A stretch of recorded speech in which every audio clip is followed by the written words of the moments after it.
అదే RTV app వార్తల్ని క్షణాల్లో చదివే అవకాశం ఉంటుంది. ఒక న్యూస్ పేపర్, ఒక టెలివిజన్ ఛానల్ మీ చేతుల్లో ఎప్పుడూ ఉంటాయి. ప్రస్తుతం ధర్నా చౌక్ వద్ద ఉన్నాము. ఏదైతే స్త్రీలకు ఉన్న రైట్స్ పురుషులకు కూడా ఖచ్చితంగా ఉండాలి. షీ టీంలు ఎలా అయితే ఎస్టాబ్లిష్ చేశారో ఈ టీమ్స్ కూడా ఎస్టాబ్లిష్ చేయాలి. ఇప్పటికే పురుషుల మీద అనేక తప్పుడు కేసులు పెట్టి పురుషులని వేధిస్తున్నారు. అనేక మంది చనిపోతూ ఉన్నారు. ఈ టీమ్స్కి కూడా ఖచ్చితంగా రావాలి. అదే కాకుండా మాకు కూడా అనేక రైట్స్ ఉండాలి, మాకు జస్టిస్ జరగాలి. ఇప్పటికే ఎన్నో తప్పుడు కేసులు పెట్టి కూడా మమ్మల్ని అక్రమంగా జైలు పాలు చేస్తున్నారంటూ కూడా ధర్నా చౌక్లో ప్రస్తుతం ధర్నా జరుగుతుంది. మెన్స్కి సపోర్టివ్గా చాలామంది అడ్వకేట్స్ కానీ వాళ్ళు సోషల్ యాక్టివిస్టులు, దాని తర్వాత శేఖర్ భాష కూడా మాట్లాడుతున్న పరిస్థితి కనిపిస్తుంది. వీళ్ళతో మాట్లాడదాం. ఎందుకని గతంలో చూసుకుంటే శేఖర్ భాష అనేక సార్లు పురుష పక్షవాతిని అంటూ పురుషుల పక్షాన నించొని మరి మాట్లాడిన పరిస్థితి అయితే ఉంది. He took a stand for that. ఇప్పుడు ఈ రోజు మాత్రం ప్రధానంగా పురుషులందరూ ఏకమయ్యి మా రైట్స్ మాకు కావాలి. ఒకవైపు అదే మేము పోలీస్ స్టేషన్లోకి వెళ్తే ఎవరు కేసులు తీసుకోవట్లేదు, మహిళలు వెళ్తే కేసులు తీసుకుంటారు. తప్పుడు కేసులో మేము అర్ధాంతంగా బుక్ అవుతున్నామంటూ కూడా చెప్తున్న పరిస్థితి ఉంది. పురుష పక్షపాతి శేఖర్ భాష అయితే మనతో పాటు ఉన్నారు. ఇప్పటికీ అంటే కొద్ది రోజుల క్రితం చూస్తుంటే కూడా సోషల్ మీడియా అంతా కూడా పురుషుల పక్షాన మీరు నించున్నారు, మాట్లాడారు. ఈ రోజు మాత్రం ధర్నా జరుగుతుంది. ముఖ్య ఉద్దేశం ఏంటి? పురుషుల కోసం ఒక కమిషన్ రావాలి, పురుషుల కమిషన్ రావాలి. అలాగే హీటింగ్స్ అలాంటివి ఏర్పాటు చేయాలి. లేకపోతే ఈ సూసైడ్స్ మరీ ఎక్కువైపోతున్నాయి. అతుల్ సుభాష్ కావచ్చు, ఇంకా చాలామంది మనం చూస్తున్నాం. సో మన మీడియా మిత్రులు కూడా కొంతమందికి ఇటువంటి సన్మానాలు జరుగుతున్నాయి ఈ మధ్యకాలంలో. అబ్బాయి తప్పు లేకుండా కూడా అతని మీద షీటింగ్స్లోకి వెళ్ళి కేసులు పెట్టడం, లవ్లో ఉన్న నాళ్ళు ఉండి సడన్గా వెళ్ళి రేప్ కేసు పెట్టడం, లేకపోతే అమ్మాయి వెళ్ళిపోదాం అనుకున్నప్పుడు వీడు అడ్డం పడ్డాడని చెప్పి వాడి మీద 493 కేసులు పెట్టడం, ఇలాంటివన్నీ కూడా మనం చూస్తున్నాం. సో ఇవి ఆగడం కోసం, మగాడు వెళ్ళి తన గోడు చెప్పుకోవడం కోసం ఒక సంస్థ లేకపోతే రెండు రకాలుగా దీని పరిణామాలు మనం చూడొచ్చు. ఒకటి వాడు సూసైడ్ చేసుకోవచ్చు, లేదు అవతల వాళ్ళని చంపేసే ఇవి కూడా దారుణాలు చూడొచ్చు. ఇవి రెండు కూడా జరగకుండా ఉండాలి అంటే ఆడవాళ్ళకి ఎలా అయితే పెట్టారో షీ టీమ్స్, అలాగే మగవాళ్ళకి కూడా హీ టీమ్స్ రావాలి. ఆడవాళ్ళు ఇప్పటికే భరోసా సెంటర్ కానీ షీ టీమ్స్ కానీ పోలీస్ స్టేషన్ అనేక ప్లాట్ఫామ్స్ ఉన్నాయి. వాళ్ళు వచ్చి వాళ్ళ సమస్యలు చెప్పుకుంటారు. కానీ ఇప్పటి వరకు ఒక పురుషుడు వెళ్ళి నేను భార్య బాధితుడిని, నాకు ఇలా అన్యాయం జరిగిందని ఎందుకు మాట్లాడదు? I don't they come out. లేదమ్మా, అలా వెళ్ళి మాట్లాడిన వాళ్ళు ఉన్నారు. కానీ వెళ్ళిన తర్వాత అక్కడ పోలీస్ స్టేషన్లో వాళ్ళకి జరిగేది ఏంటంటే దీనికి పెట్టడానికి ఏమి ఉండదు అయ్యా, కేసులు కావాలంటే కూర్చోబెట్టి ఒక కౌన్సిలింగ్ చేసి పంపిస్తాం, అటువంటిది ఏమన్నా ఉంటే. నిర్లక్ష్యంగా మాట్లాడతారా పోలీసులు? నిర్లక్ష్యంగా కూడా కాదు, మేము అసక్తులు అండి, నా పెళ్ళామే నన్ను కొడుతుంది, నేనేం చేయలేను అంటాడు ఆయన. సో అంటే విషయం ఏంటంటే చట్టాలు లేవు, సిస్టమ్ లేదు. అటువంటివి మగాడు తన గోడు వెళ్ళబుచ్చుకోవడానికి కావాల్సిన సిస్టమ్ ఇప్పుడు రైట్ నా ఉన్న పోలీస్ స్టేషన్లో ఖచ్చితంగా లేదు. ఏ పోలీస్ స్టేషన్లో అయినా సరే ఒక అబ్బాయి వెళ్ళి అమ్మాయి నన్ను వేధిస్తుంది, నన్ను బ్లాక్మెయిల్ చేస్తుంది, లేకపోతే నన్ను చంపేస్తానంటుంది, ఇలా ఏమన్నా సరే తీసుకోరు, పట్టించుకోరు. నీకు ఆధారాలు కావాలి, ఇవన్నీ కూడా. అదే ఒక అమ్మాయి వెళ్ళి ఏ ఆధారం లేకపోయినా కూడా ఇదిగో ఒక ఫోటో ఉంది, కలిసి ఉన్నాం, సో వీడిని నేను ప్రేమించుకున్నాం, వీడిని రేపు చేశాడు, ఇలాంటివి పెట్టేసుకోవచ్చు. అంటే మీకోసం స్పెషల్ రైట్స్ కావాలని అంటున్నారా? స్పెషల్ రైట్స్ కాదు, జెండర్ న్యూట్రల్ లాస్ ఉన్నా సరిపోతుంది. దానికోసం అంటే ఆడవాళ్ళకి ఎలాంటి రైట్స్ ఉన్నాయో మగవాళ్ళకి కూడా, మేము కూడా మనుషులమే కదా, మాకు సేమ్ రెండు కాళ్ళు రెండు చేతులు ఉన్నాయి కదా, మాకు గౌరవంగా బతకాలని ఉంటుంది కదా. సో అలా మగాళ్ళకి కూడా ఈక్వల్గా ట్రీట్ చేయాలని కోరుకుంటున్నాం. స్పెషల్ మీరు ఇప్పుడు అడుగుతున్నారు కదా, ఈ రైట్స్ కావాలంటే ఎన్ని తరాలు పడతాయి, మీకు ఐడియా ఉందా? అసలు మీరు ఏదైతే అడుగుతున్నారో నాకు ఈ టీం కావాలి, మా అందరికీ ఒక ఈ టీం ఎస్టాబ్లిష్ కావాలంటే చాలామంది కదిలి వస్తే కానీ మీ పని జరగదు. దానికోసం పడిన తొలి అడుగు అనుకోండమ్మా ఇది, అంతే. తరాలు పట్టచ్చు, మొక్క నాటిన వెంటనే ఫలాలు ఇచ్చేవి, వెయిట్ చేస్తాం. అంటే మొన్నటి వరకు మీరు ఒక్కరే కనిపించారు, ఈరోజు చాలామంది కనిపిస్తున్నారు. అంటే this is the first step అని చెప్పొచ్చా? నిజంగా యాక్చువల్గా మీరు గుర్తించినందుకు చాలా హ్యాపీ. ఇంకా చాలామంది వస్తున్నారు. మీకు చెప్పలేని అంటే ఆశ్చర్యకరమైన విషయం అంటే చాలామంది లేడీస్ వస్తున్నారు కాసేపట్లో. వాళ్ళు వచ్చి మేము మీకోసం సపోర్ట్ చేస్తామని చెప్పండి, ఇది చాలామంది చెప్తున్నారు. ఎందుకంటే అమ్మా WPS అంటే ఉమెన్ పోలీస్ స్టేషన్ అంటే అది ఉమెన్ పోలీస్ స్టేషన్, ఆడవాళ్ళకి న్యాయం జరిగే పోలీస్ స్టేషన్ కాదట, ఓన్లీ వైఫ్ పోలీస్ స్టేషన్ అట. ఒక ఆడదాని వల్ల ఒక అత్తకి కానీ ఒక తోడుగోడలకు కానీ వీళ్ళకి ఎవరికైనా సరే అన్యాయం జరిగితే వాళ్ళకి ఏ రకమైన న్యాయం లేదు అక్కడ, ఓన్లీ భార్యకి మాత్రమే అక్కడ న్యాయం జరుగుతుందట. సో ఒక్క ఆడది పెట్టిన కేసులో 498A కనీసం ఒక 5-6 మంది ఆడవాళ్ళు బాధింపబడుతున్నారు. అండ్ ఆడవాళ్ళు బూతులు తిడుతున్నారు. ఈ మధ్య మనం చూస్తున్నాం, ఆ పచ్చళ్ళు అమ్ముకునే ఆవిడ కావచ్చు, లేకపోతే రాజ్ తరుణ్ లావణ్య కేసులో కావచ్చు, ఇలా పచ్చి బూతులు మాట్లాడుతున్నారు. అలా మాట్లాడి కూడా వాళ్ళ దగ్గర గెటవే, ఎందుకంటే వాళ్ళ మీద పెట్టడానికి మోడెస్టీ ఆఫ్ ఎ మ్యాన్ అనేది ఏం లేదు. రెస్పెక్ట్ రెండు చేతులు కలిస్తేనే చప్పట్లు అవుతాయి. ఒకవైపు అంటే ఏం చెయ్యరా పురుషులు, అసలు ఏం చెయ్యరా? అమ్మా they don't abuse women, abuse చేయరా? లేకపోతే విమెన్ని టార్చర్ చేయరా? వేధింపులకు గురి చేయరా? అమ్మ వేధింపులకి గురి చేసిన వాళ్ళకి ఖచ్చితంగా శిక్ష పడాలి. అలాగే వేధింపులకి గురి కాబడుతున్న మగవాళ్ళు ఉండరా? ఉంటారు కదా, వాళ్ళకి కూడా న్యాయం జరగాలి. ఇటీవల వీళ్ళ కాలంలో అనేక ఫేక్ కేసులు కూడా నమోదవుతున్నాయి. అదే లాయర్ గారు చెప్పారు 95% ఫేక్ కేసులే ఉన్నాయట. 95% మీరు గమనించండి. అంటే రీసెంట్గా వచ్చిన సెన్సేషనల్ కేసెస్ రాజ్ తరుణ్ కావచ్చు, లేకపోతే జానీ మాస్టర్ కావచ్చు, లేకపోతే హర్ష సాయి కావచ్చు, ఈ కేసులో ఆ, మీరు చూస్తున్న ఉమెన్ ఎవరైతే ఉన్నారో ఆవిడ ఒక గృహిణియ, అంటే ఒక అబల. అంటే నా అర్థం ఏంటంటే ఈ చట్టాలను ఎవరి కోసం చేసాం మనం? ఒక లేడీ భర్త మీద డిపెండ్ అయిపోయి రేపు భర్త మీద కేసు పెట్టినా కూడా తన బతుకు ఏమైపోతుందో అని భయపడి తను ఏం చేసినా కూడా మోగగా భరిస్తుంది అని చెప్పి ఆవిడ కోసం తీసుకొచ్చిన చట్టాలు కదా. మరి వీళ్ళు ఏం చేస్తున్నారు? తలాలు బగలు కొడుతున్నారు, బూతులు తిడుతున్నారు, ఇన్ని చేస్తున్నా కూడా అక్కడ మోగా సహిస్తున్నారు. యాక్చువల్గా వీళ్ళు పెట్టాలి గృహహింస. అలాగే ఇంకో కేసులో ఆవిడేమి ఇది కాదు కదా, లైక్ ఒక గృహిణి కాదు, ఆవిడ చక్కగా ఆవిడ కాళ్ళ మీద నిలబడి సంపాదించుకోగలుగుతుంది, అన్ని రకాల డ్యాన్సులు చేస్తున్నారు, ఇన్ని చేస్తూ కూడా వచ్చి ధైర్యం కేసు పెడుతున్నారు. అది పోక్సో కేసు. ఎస్, పోక్సో కావచ్చు, ఇంకేమైనా కావచ్చు, ఇవన్నీ కూడా అంటే సరే అది పెద్ద సబ్జెక్ట్ అవుతుంది, దాని గురించి మళ్ళీ మనం మాట్లాడుతుంది. ఈ మధ్య ఒక సినిమా కూడా వచ్చింది దాని మీద, ఎలా మిస్యూజ్ చేస్తున్నారు పోక్సో అనేది. కోర్ట్ అనే మూవీలో ఎంత క్లియర్ కట్గా పోక్సో మిస్యూజ్ అవుతుంది అనేది అంటే మన కళ్ళ ముందు ఆల్రెడీ కనబడింది. బట్ తర్వాత కొంచెం సినిమా వచ్చింది. ఇలాంటివి మరిన్ని వస్తే అట్లీస్ట్ మన సిస్టంలో కొంచెం చేంజెస్ వస్తాయి. Yeah firstly thanks to RTV అండి. ఫస్ట్ టైం నేను బయటకు వచ్చినప్పుడు ఆర్టీవీ స్టూడియోకి వెళ్ళినప్పుడు ఇమీడియట్గా ఫస్ట్ ప్రతిష్ట గారే నా ఇంటర్వ్యూ తీసుకున్నారు. సో ఇదేనండి నా ఫైట్. బేసికలీ ఎప్పుడో మీరు ఒక లాయర్ బాధితుడిని, ఒక మహిళా బాధితుడిని, తను అనేక సార్లు నా మీద తప్పుడు కేసులు పెట్టింది. ఆ తర్వాత ప్రధానంగా నా ఫోన్స్, నా గ్యాడ్జెట్స్ అన్ని కూడా సీజ్ చేస్తా అన్నారు. ఆ కేసు ఇంకా నడుస్తుందా? అవునండి, మీరు ఎప్పుడైతే నా ఫస్ట్ ఇంటర్వ్యూ తీసుకున్నారో October 2024లో అది బాగా వైరల్ అయింది.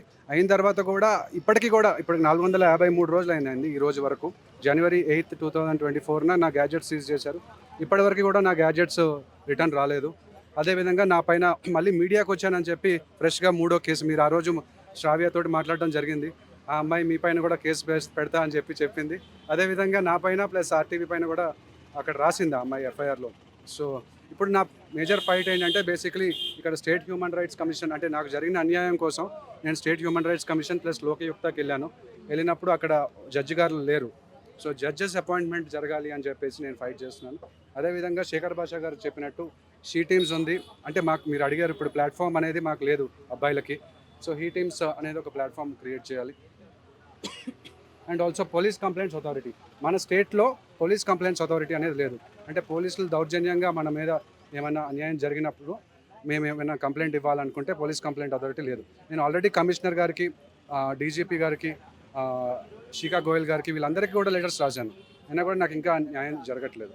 అదేవిధంగా నాలుగో పాయింట్ వచ్చేసి సైకాలజిస్టులు పెట్టాలి అని చెప్పేసి పోలీస్ స్టేషన్లో. ఇప్పుడు మనం చూస్తున్నాం లావణ్య రాజ్ తరుణ్, లేకపోతే శ్రావ్య, వీళ్ళు మరి మెంటల్ స్టేటస్ కరెక్ట్గా ఉందో లేకపోతే వాళ్ళు పగ తీర్చుకుందాం అనుకుంటున్నారో.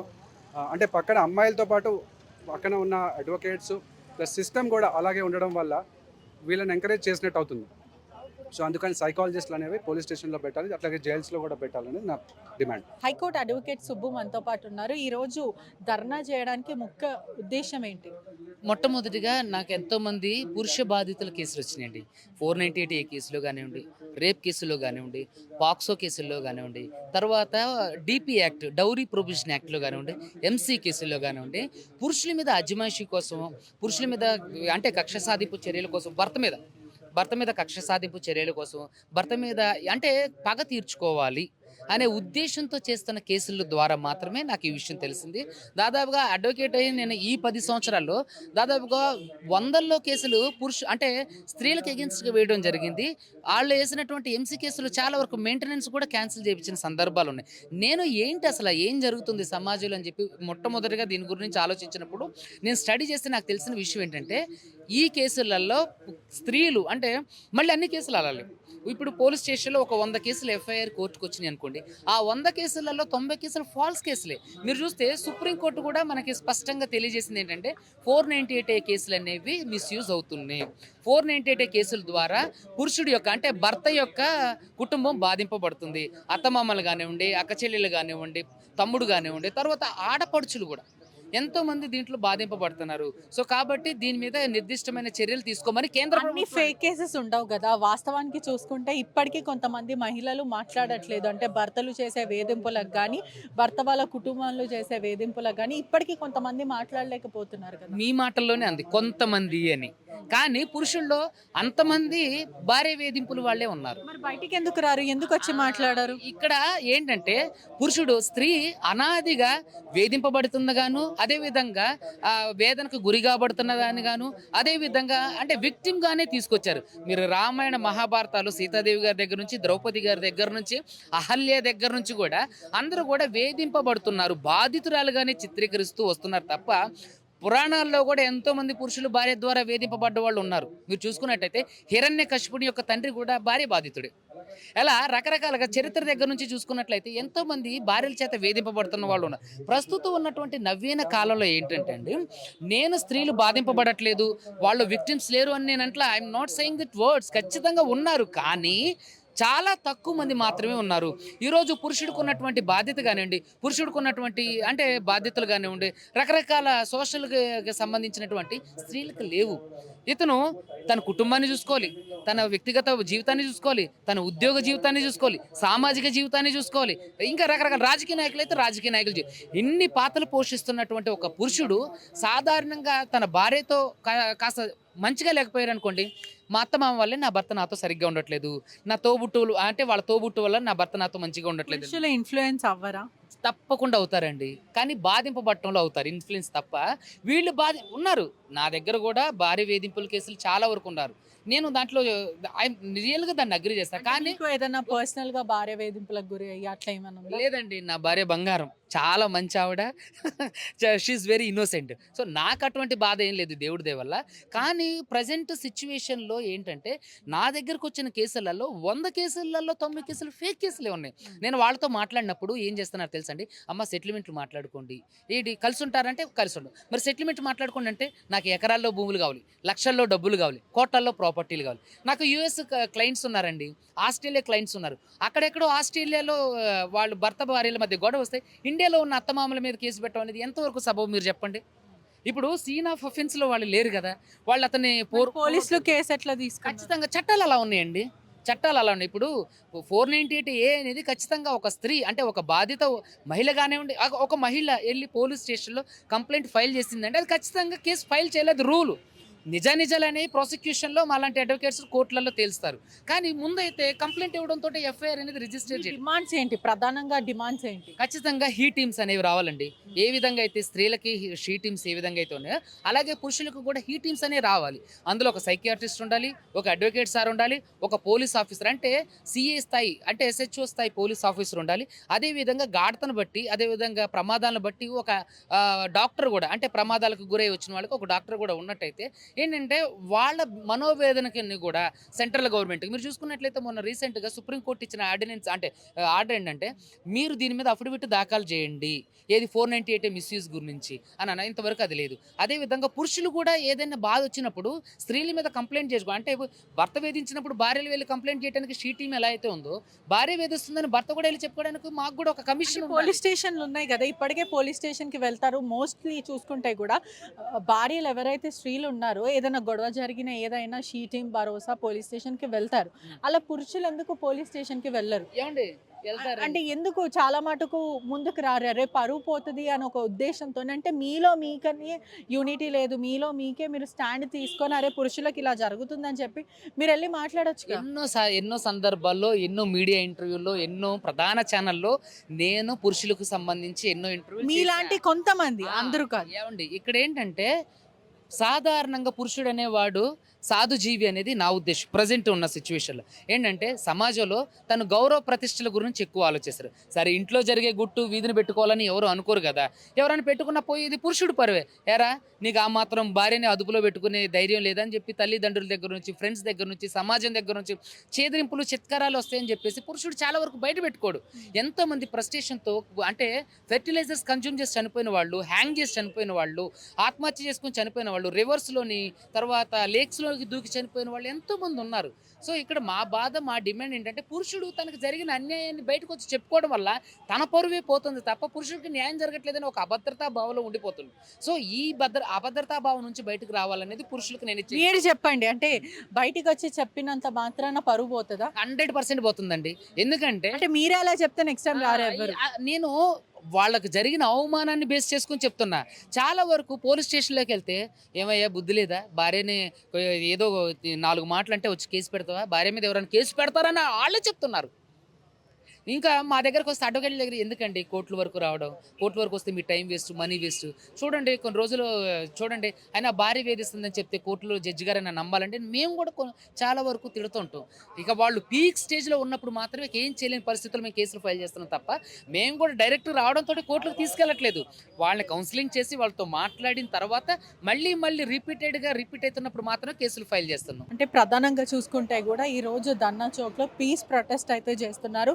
మొత్తం మీద అయితే వీళ్ళ ప్రధాన 4 డిమాండ్లు ప్రధానంగా చూసుకుంటే కూడా ఒక సైకాలజిస్ట్ని పోలీస్ స్టేషన్లో పెట్టాలి. ఎందుకంటే ఈ కంప్లైంట్ ఎవరైతే ఇస్తున్నారో వాళ్ళ మానసిక పరిస్థితి ఏంటి, ఒక ఫిట్ ఆఫ్ రేజ్ వల్ల చేస్తున్నారా, మరోవైపు కోపంతో పగ తీర్చుకోవాలన్న ఉద్దేశంతో తప్పుడు కేసులు పెడుతున్నారా, లేదంటే దాంట్లో ప్రధానంగా వాళ్ళ మెంటల్ ఆఫ్ స్టేట్ ఎక్కడుందని అది తెలుసుకోవడానికి ఒక పోలీస్ స్టేషన్లో, జైల్స్లో కానీ ప్రధానంగా సైకాలజిస్ట్ని పెడితే వీళ్ళ మెంటల్ హెల్త్ని కూడా మానిటర్ చేస్తారు. అదే కాకుండా పోలీస్ స్టేషన్లో అథారిటీ అంటే పీసీ అంటే పోలీస్ కంప్లైంట్స్ అథారిటీ, ఎవరైతే పోలీసులు బ్రేక్స్ తీసుకుంటూ ఉంటారో, లంచానికి అలవాటు పడి పురుషుల మీద కూడా తప్పుడు కేసులు పెడతారు, వాళ్ళ మీద కూడా చర్యలు తీసుకోవాలి.